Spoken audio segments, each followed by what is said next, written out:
বন্ধুরা, আজকের ভিডিওতে একটি সত্যিকারের ঘটনা বলবো যা আমাদের ভাবনাকে পরিবর্তন করতে সাহায্য করবে। টিএন সেশনের নাম আমরা সবাই শুনেছি। তিনি আমাদের প্রধান নির্বাচন কমিশনার ছিলেন। তার আত্মকথায় তিনি যে কাহিনীটি আজকে বলছি এটি লিখেছেন। তিনি তার ওয়াইফকে নিয়ে, তার রক্ষীদের নিয়ে গাড়ি করে একবার মুসৌরি বেড়াতে যাচ্ছিলেন। উত্তরপ্রদেশের রাস্তা দিয়ে গাড়ি যাচ্ছিল।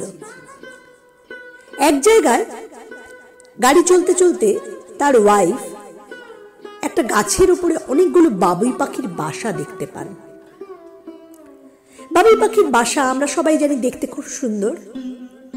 সেই বাবুই পাখির বাসা দেখে তার ওয়াইফ টিএন সেশনকে বলেন, এই বাবুই পাখির বাসা যদি দুটো বাড়িতে নিয়ে যাওয়া যেত, ঘরটা সুন্দর করে সাজিয়ে রাখা যেত। ওয়াইফের এই চাহিদা শুনে টিএন সেশন সেখানে গাড়ি দাঁড় করাতে বলেন আর ড্রাইভারকে বলেন যে দুটো বাবুই পাখির বাসা পেরে নিয়ে এসো।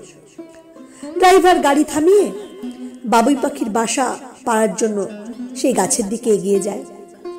সেখানে যাওয়ার পরে সে দেখে যে অত উঁচু থেকে তার পক্ষে ওই বাবুই পাখির বাসা পাওয়া সম্ভব নয়। সে তখন রক্ষীদের ডাকে। রক্ষীরাও সেখানে গিয়ে ভালো করে তাকিয়ে দেখে যে এই উঁচু গাছে তাদের পক্ষে ওঠা সম্ভব নয়। তখন তারা তিনজনে মিলে আলোচনা করতে থাকে যে কি করে এই বাসা পারা যায়। এই সময় তারা দূরে মাঠের মধ্যে একটি হালকা পাতলা ছেলেকে গরু চড়াতে দেখে। তাকে হাতের ইশারায় তারা ডাকে। ছেলেটি তখন তাদের কাছে আসে। ছেলেটিকে বলে যে তুমি এই বাবুই পাখির বাসাটা আমাদেরকে দুটো পেরে দাও। ছেলেটি শুনেই বলে, না, আমি এই বাসা পারবো না বলে সে চলে যায়। তখন তারা ভাবে যে ও বিনা পারিশ্রমিকে পারতে চাইছে না। তখন তাকে আবার ডেকে 10 টাকা দিতে চায়। বলে যে তোমাকে 10 টাকা দিচ্ছি, তুমি এই বাসা দুটো পেরে দাও। ছেলেটি বলে, না, আমি এই বাসা পারতে পারবো না বলে সে আবার চলে যায়। তখন তারা ভাবে হয়তো 10 টাকা অত্যন্ত কম দেওয়া হচ্ছে, সেই জন্য সে পারতে চাইছে না। তারা তাকে আবার ডেকে বলে, তোমাকে 50 টাকা দেব, তুমি এই বাসাটা পেরে দাও। ছেলেটি বলে যে আমি কিছুতেই এই বাসা পারবো না বলে সে আবার চলে যায়।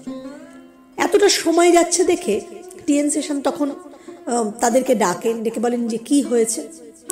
তখন তারা বলে যে এরকম তাকে আমরা 50 টাকাও দিতে চাইছি ছেলেটিকে, আমরা তো উঠতে পারছি না, কিন্তু ছেলেটি তো পারতে চাইছে না। তখন বলে ছেলেটিকে ডাকো আমার কাছে। টিএন সেশন তখন ছেলেটিকে আসার পরে বলেন যে তোমাকে আমি 100 টাকা দেব, তুমি বাসা দুটো পেরে দাও। তখন ছেলেটি খানিকটা রেগে গিয়ে বলে, 100 কেন, আপনি 1000 টাকা দিলেও আমি এই বাসা পারবো না বলে সে চলে যায়। তখন টিএন সেশন কি ভাবেন যে কেন ছেলেটি রাজি হলো না, বলে উনি তার নিরাপত্তা রক্ষী এবং ড্রাইভারকে বলেন ছেলেটিকে ডেকে নিয়ে এসো তো একবার, আমি একটু কথা বলবো। তারা তখন ছেলেটিকে নিয়ে আসতে যায়। আবার ছেলেটিকে জোরজার করে প্রায় নিয়ে আসে যে উনি অনেক বড় অফিসার, তোমার কিন্তু জেল হয়ে যেতে পারে, তুমি বাসাটি পেরে দিতে পারতে। ছেলেটি বলে আমি কোনো মূল্যেই বাসা পারবো না। এবার ছেলেটি টিএন সেশনের কাছে আসার পরে টিএন সেশন তাকে বলেন, তোমাকে বাসা পারতে হবে না, কিন্তু তুমি বলো তো তুমি কেন বাসাটি পারতে চাইছো না। তখন ছেলেটি উত্তর যা দেয় তা শুনে টিএন সেশন হতবাক হয়ে যান। বলছে আমি কি করে বাসা পারবো, যখন মা পাখি বাসায় এসে দেখবে যে তার বাচ্চা নেই, এটা আমার পক্ষে করা সম্ভব নয়। টিএন সেশন নির্বাক হয়ে যান।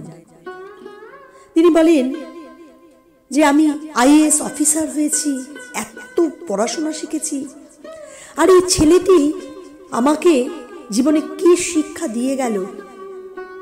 সত্যি তো, এইভাবে বাসা পাড়া তো উচিত হয়নি। ছেলেটির মধ্যে কি ভালো সংস্কার, সে একজন শিক্ষিত মানুষকে নাড়িয়ে দিল। বন্ধুরা, এই গল্প আমাদেরকে শেখায় আমরা জীবনে হয়তো পুঁথিগত বিদ্যা অনেক ডিগ্রি অর্জন করি, কিন্তু সাধারণ কিছু সংস্কার আমরা বিদ্যা, ধনদৌলত, ডিগ্রি এগুলোর কাছে হারিয়ে ফেলি, যেগুলোর গুরুত্ব জীবনের জন্য অনেক বেশি প্রয়োজনীয়। এই সংস্কারগুলোই কিন্তু আমাদের জীবনকে উন্নত করতে সাহায্য করে। তাই বন্ধুরা, আমাদের পড়াশোনা শেখার সঙ্গে সঙ্গে আমাদের সুসংস্কারেরও অধিকারী হওয়া খুব প্রয়োজন। ভালো থেকো বন্ধুরা, দেখা হবে পরের ভিডিওতে।